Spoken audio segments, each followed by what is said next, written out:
আমি কে? জন্মের আগে আমি কোথায় ছিলাম? মায়ের গর্ভে ছিলাম। তার আগে আমি বাবার বীর্যে ছিলাম। বীর্যের আগে বাবার রক্তস্রোতে হারিয়েছিলাম।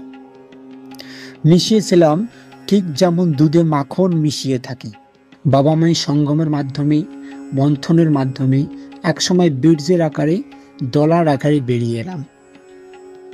রক্তের স্রোতের আগেও আমি ছিলাম বিভিন্ন খাদ্যবস্তুতে, যা থেকে বাবা খাদ্যরস গ্রহণ করেছেন, অর্থাৎ গাছপালা, ফলমূল, শাকসবজি, মাছ মাংস, দুধ ডিম ইত্যাদিকে।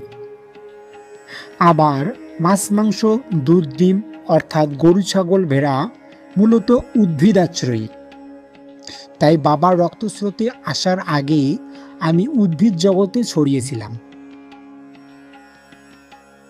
তারও আগে ছিলাম আলো, জল, মাটি, বাতাস, ফাঁকায়। সেখান থেকে এই উদ্ভিদ জগতের সৃষ্টি হয়েছে। এই আলো, জল, মাটি, বাতাস অর্থাৎ সূর্য, চন্দ্র, গ্রহ, নক্ষত্র, পৃথিবী সৃষ্টি হয়েছে মহাকাশের মহাশূন্য থেকে। তাই জন্মাবার আগে আমি মহাশূন্যে হারিয়েছিলাম, মিশিয়েছিলাম একটা ধ্বনিতে আশ্রয় করে। সেই ধ্বনি ওঙ্কার ধ্বনি, প্রণব ধ্বনি। শাস্ত্রে একে বলা হয়েছে নাদ ব্রহ্ম বা ব্রহ্মবীজ, যা থেকে বিশ্ব ব্রহ্মাণ্ড সৃষ্টি হয়েছে এবং হচ্ছে।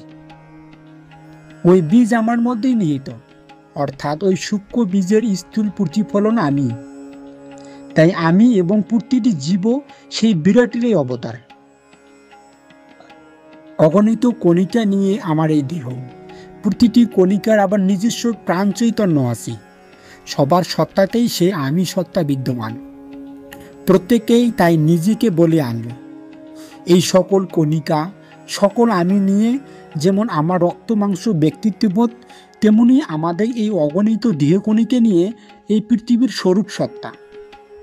আবার অগণিত নক্ষত্র, গ্রহ, চন্দ্র, সূর্যের দেহ সত্তা নিয়ে এই বিশ্ব ব্রহ্মাণ্ড সত্তা। জগৎময় তাই একটাই বোধ, সমস্ত আলাদা আলাদা বোধ একটা তারেই বাঁধা। তাই একটা সুরে বাজবে, রূপে গুণে বিভিন্ন হলেও একটা সুরেই সাড়া দেবে। সেই গান, সেই বোধের অবস্থা চলছে সর্বত্র। আমরাও সেই বোধকে বোধগম্য করেছি। মূল্যে আমি জানছি আমাকে।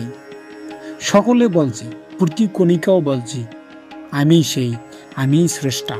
যাকে মন্ত্র দিয়ে খুঁজে পাওয়া যায় না, সেও বলছে আমি সেই। অর্থাৎ সবার মধ্যেই সেই এক আমি, সুর ও সাড়া সবার মধ্যেই সেই একই অহং। সকলকে জানাই আবারও বৈদিক অভিনন্দন। রাম ও নারায়ণ রাম।